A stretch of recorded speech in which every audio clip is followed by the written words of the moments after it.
The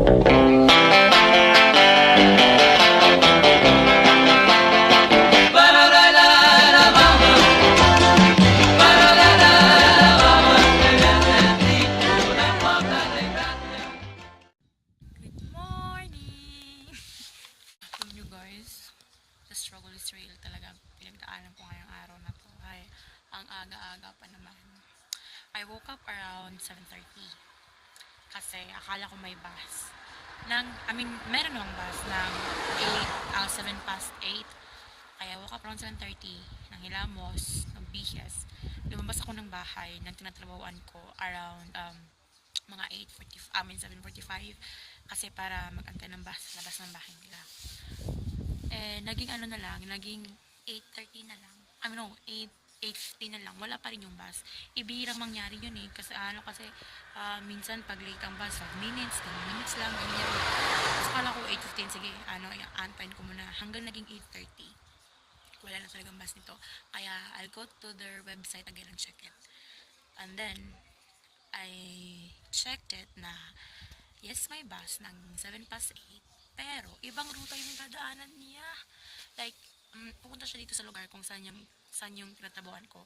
Pero like sa main area siya pupunta kasi yung bahay na tinatabuhan ko, siguro mga 25 minutes galing, from the main area sa sentro ng lugar. Tapos ang nangyari, kasi lahat ng bus, akala ko doon dadaan. May bus pala ng 8 a.m. Pero ibang ruta yung dadaanan niya. Pero magsastopover siya dito sa main area. Kaya oh my god, sa pag-check ko, wala nang bus. Nakaalis na, obviously. 7 past 8 yung alis Tapos ako, 8:30, nandun pa rin ako nakataya sa labas ng bahay nung tinatrabuan ko. And I walk going dito sa main area ng lugar. Tapos, nung chinay ko ng bus, akala ko, yung kasunod na bus is 9:45. Half 10 pala. Naglakad ang babae hanggang 8, galing ng 8:30, walk another 25 minutes, papunta dito. Yung dinadaanan ko, napaka-narrow road niya. Like, there are only 2 lanes, and then katabi pa, puros gilid pa, like, mga damo pa. Kaya, oh my god. At saka, akala ko naman uulan, pero umaambon. Sabi ko, oh my god, Lord, please, huwag mo na po ulan. Tignan niyo. Umulan talaga. Nakaupo ang gaga sa gilid ng kalsada. Ay nako, the struggle is real, guys. Kaya na lang siguro mga 45 minutes na yung bus. Ay nako, ulan init. Tumayo ako. Doon ako nakaupo kanina. Diyan. Tumayo ako, umulan. Tapos pagkatayo ko, uminit. Ano ba naman, it touch. Bad trip talaga. Lucky day ko ba kayo?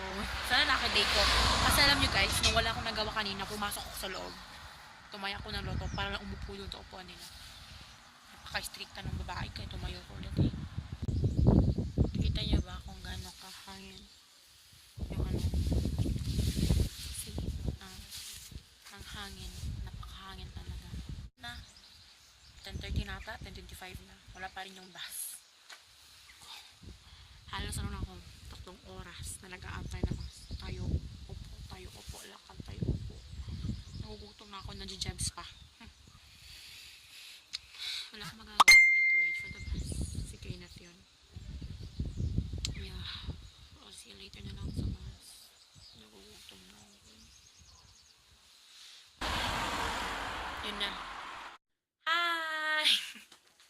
Nakarating din. Mga bandang 10:40, 10:50 nata dumating yung bus. Doon ang nakasakay ako agad. Kaso ang daming sakay. Pero okay lang. May pinay naman akong katabi. Kaya, yun. Okay na. Tapos pagdating ko doon, pagbaba ko ng bus dito sa Galway, bumili ako ng yogurt drink sa Starbucks. Kasi, I'm so hungry na. Tsaka, di pa yung bus pa na papunta dito sa bahay is, 13 minutes pa. So, I waited na naman. Umupo sa bench. Tsaka, nakarating din. Oh, Jera. Yeah, and then, I think, agenda ko today is maglalaba. Siguro, I'm planning to make a video, like, makeup video na pang everyday look lang or something. Kaso yung pilook, ano ko, yung false eyelashes ko, naiwan ko sa Dublin. Kaya, yeah, siguro okay lang din naman ulang, check lang po siya. Ano lang naman, everyday look lang or kaya go to makeup ko. Yun. Tsaka, sana di umulan. Para okay yung lighting. There's a cute little guy na binili ko dun sa Belfast. Remembrance ko lang siya. Sorry guys ha. Di ko kasi tinurn on yung ilaw ko. Binili ko siya sa Belfast. For like 15 pounds. Grabe, ang mahal niyan. 15 pounds yung maliit na yan. Titanic. Grabe.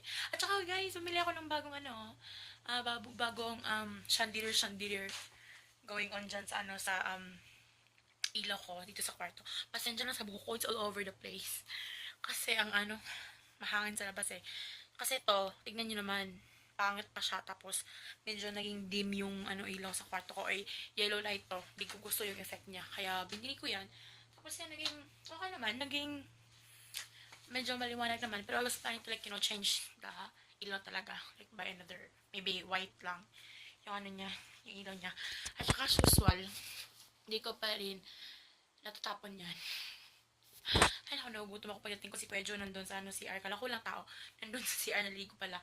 Itatapan ko yan, tapos maglaba ako, tapos kakain. Yun lang, at saka manunood ng movie or something na gagawin. Tinanong ko si Kenneth kung may palalaban siya. Tapos sabi ko, lalaban ko rainbow. Rainbow naman kasi talaga. Di color yung mga lalaban ko, tsaka plain. Kaya, maglalaba ako, tapos may mga rin kasi ako, may mga towels, yung bathrobe ko, lalaban ko. Ano pa ba? Yun lang. Tignan nyo naman. Para sasabog na siya sa laman ng mga labahin ko. Grabe. Hi! Tapos akong kumain. Tapos, kung manarinig ko yung ingay si Kuya Jo yun, nag-hover ng sahig. Yun lang. Tapos, inaantay ko lang yung labahan kasi nauna si Kuya Jo maglaba tapos di pa natapos. Siguro mga 3 loads din yung gagawin. Ang dami, di ba nakita nyo naman, parang susuka na yung basket ko. Maybe I'll do my nails kasi ang tsaka ng tignan. Tsaka grabe ang haba na nila, look, tignan nyo. Grabe. Tsaka bet ko yung nails ko ngayon, parang naging strong nails siya. Di siya ganun kasi noon, pag ginaganito ko, siya, natutupi siya. Pero ngayon, hindi. Kaya, siguro effective yung ginagamit ko na nail growth something, Eclavush na palette. Parang uulan eh. Sorry, sana hindi para makagawa ko ng video. Yun lang din naman. I had lauyang baka for breakfast. Tsaka anong Tagalog ng ginamos? Di ko alam eh. Pero yeah, I ate that with lauyang baka. And then, yun lang. At saka, busog match. Siyempre, nagutom ang gaga. Yun lang din naman. Tapos, siguro chill day lang ako ngayon everyday. Pero, hopefully, makagawa ko ng video.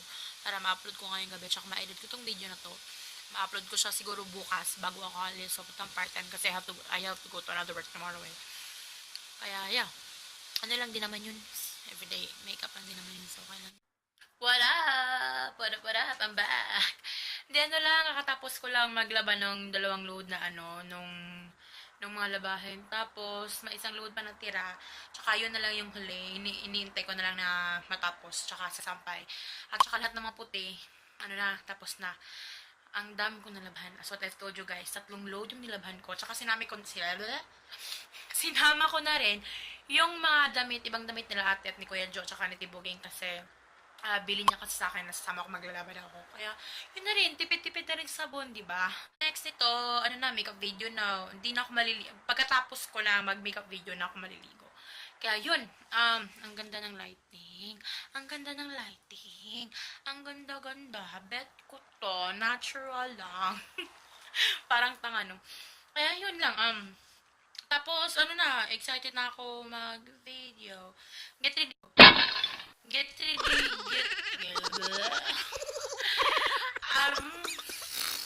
Ano ba naman tong bibig ko ngayon?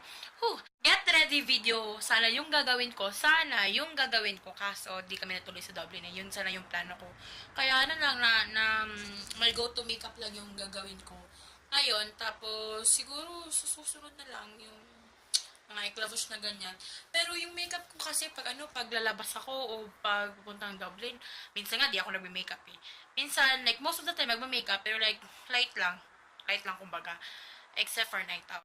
I'll put the link down below pag natapos na yung video. Tapos, you guys can watch it as well. Sasampay ko muna yung mga gamit. As you can see, I'm still charging my phone. Di pa siya, di pa siya totally full. Kaya, yeah, but that's fine because I'm also charging my power bank and I can use it while filming the video. So, that's a good thing. Lumabas yung araw. Kaya, good thing na naglaba ako. Kasi, it's a lovely day.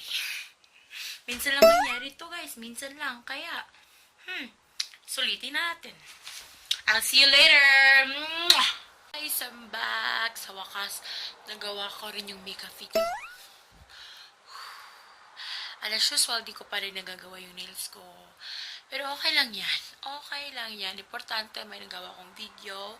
Nakapag-vlog ako. Okay na yun. Okay na yun. So anyway, ito na. Ito na yung kalabasan ng makeup video na ginawa ko. Just my go-to look lang naman, di ba? Kaya so, you guys, if you wanna know how to create this look, just go to my channel. Just click my username down below. Di kaya, I'll put the link down below for this makeup look. Then you guys can go and check it out. Katapos ito, tuturuan ko lang yung water. Maliligo na ako. Prepare for the bed. Kain. Tapos, yun na. You guys can check this makeup look if you wanna know how to create this. Open the link down below and then I'll teach you how you can do this look, which is my go-to look. Hi! Nakaligo na ako. Tapos, hindi ko pa rin siya na, tatanggalin ko pa lang. Ano ba naman tumata ko para akong, parang zombie. Katapos lang namin kumain. Tapos, yung ulam namin is fried chicken at saka tuyo. Ang sarap-sarap. Bigay sa amin ng nanghingi si Pedro ng tuyo kay Gagaw, which is lovely. Kaya yun, I guess I have to end this vlog na. Kasi, edit ko muna tong video na to, tapos yung tutorial ko. And then, mamaya, chika-chikahan mood. Pero pupunta ako ngayon sa baba kasi manunod kami ng showtime. Yun lang. So, good night na. I have to say, good night na. I have to, end this vlog na. Para makatulog na ako. Tsaka makapahinga. And tomorrow, I'm going to see my girlfriend, which is Cousin Kenneth.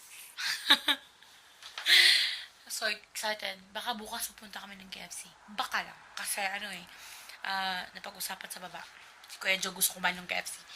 Baka lang naman. Pero, di ko alam. So yun na guys. Good night. And I'll see you on my next vlog.